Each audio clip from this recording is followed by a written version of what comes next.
ఈరోజు దేవుని వాగ్దానము. Today God's promise. ఇది మొదలుకొని నిరంతరము నీ రాకపోకలు యందు యెహోవా నిన్ను కాపాడును. కీర్తన గ్రంథము 121 అధ్యాయము 8వ వచనం. The Lord will watch over your coming and going, both now and for evermore. Psalms 121 chapter 8th verse. ఇది మన ప్రతి అడుగు, ప్రతి పనిలో దేవుడు మనకు తోడుగా ఉండి మనల్ని కాపాడుతాడని వాగ్దానం. దేవుడు శాశ్వతంగా మన రక్షణకర్తగా ఉంటాడు, గతంలో కూడా భవిష్యత్తులో కూడా. ప్రార్థన.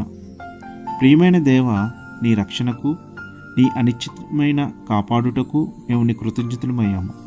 మా ప్రతి అడుగును నీవు గమనించి మాకు సహాయపడతావని తెలుసుకోవడం గొప్ప ధైర్యాన్ని ఇస్తుంది. మా జీవిత ప్రయాణంలో ఎల్లప్పుడూ నీవు మాకు తోడుగా ఉండి మమ్మల్ని కాపాడు. యేసు నామములో ప్రార్థిస్తున్నాము. Amen. Have a blessed day. God be with you.